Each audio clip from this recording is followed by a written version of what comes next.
রান্না কোথায়? আসলে বাজার ও এখন এসে বানাবো? হ্যাঁ,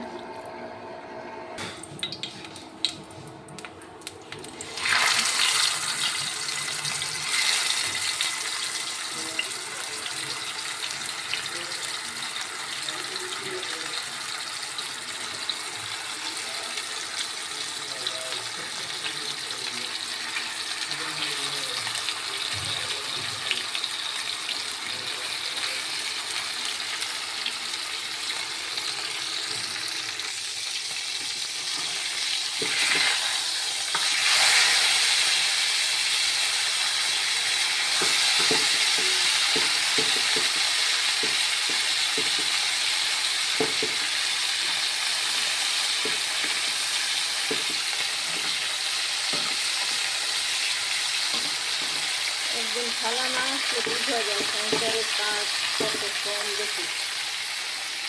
আজকে খালা আসে না, আমার সব কাজ এটাই করতে হচ্ছে। এই যে ইফতারি করে থালা বাটি খাওয়া বাঁধে, সারাদিনে একটু খালা আসে না, পুরোটা কাজ করতে হচ্ছে আমার। তো যে খালারা আমাদের এত উপকার করে তাদের উপরে কত মানুষটা কষ্ট করে প্রথম চালায়। রান্না করতে ভাবতেছি যে তাদের কত প্রয়োজন, আমাদেরই প্রয়োজন। শহরের মানুষ তো কাজের বুয়া ছাড়া হয়ই না। কাজের বুয়া বা খালা, আমরা খালাই বলি, বুয়া বলি না। বুয়া বলাটা ঠিক না, আসলে ওরা অনেক কষ্ট পায়। একদিন না আসলে বোঝা যায় সংসারের কাজে কত কষ্ট। সকাল থেকে রাত পর্যন্ত পুরোটা কাজ করা একজন মানুষের কাছে অনেক সমস্যা, অনেক কষ্ট।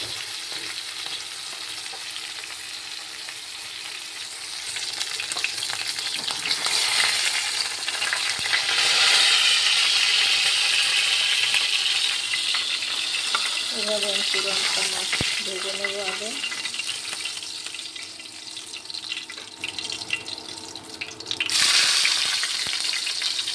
একদিকে মাছ ভাজি করতেছি আর একদিকে থালা বাটি ধোয়া শেষ করলাম।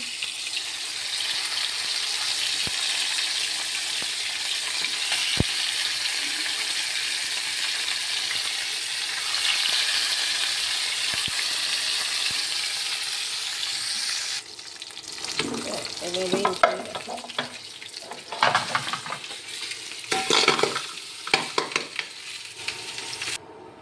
মাছের তেলটা দিয়ে দেব।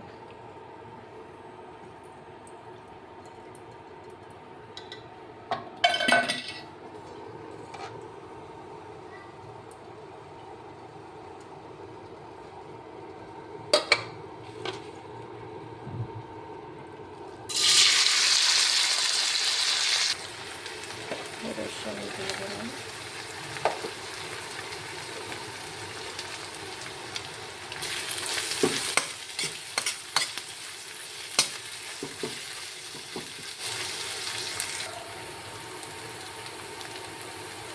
আর একটু আদা দিয়ে দেবো।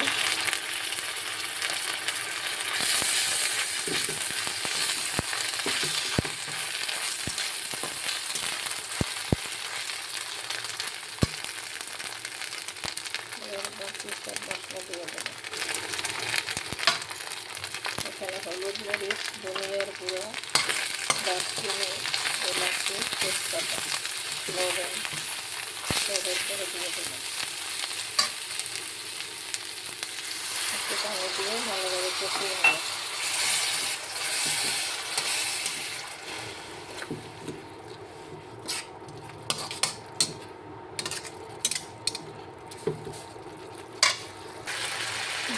আলু এবং টমেটো দেবো। আলুটা ভালোভাবে কষিয়ে নেব। আলু দেবো, টমেটো দেবো।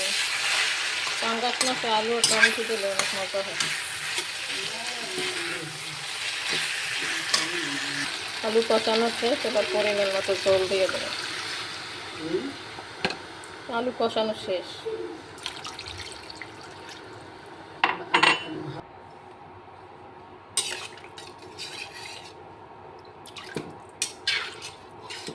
মাশাআল্লাহ, মাছের কালারটা এখনই অনেক সুন্দর লাগতেছে।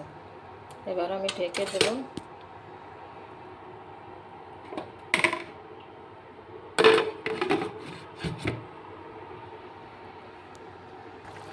এবার আমি মাছটা দিয়ে দেবো।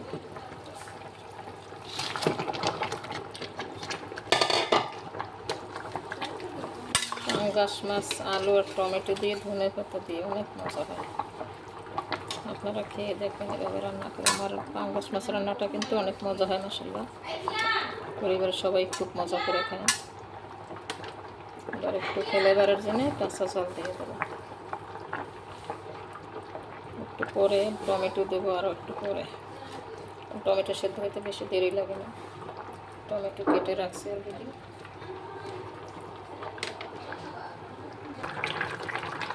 এবার আমি টমেটো দিয়ে দেবো।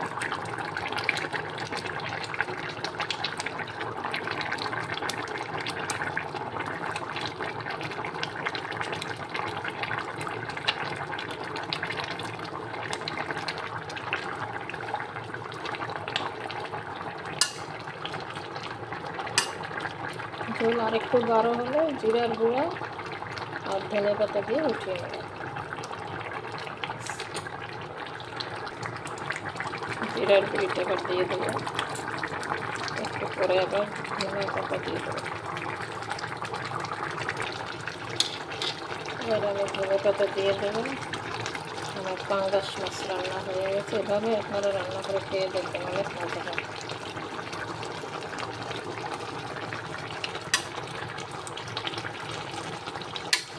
আসসালামু আলাইকুম।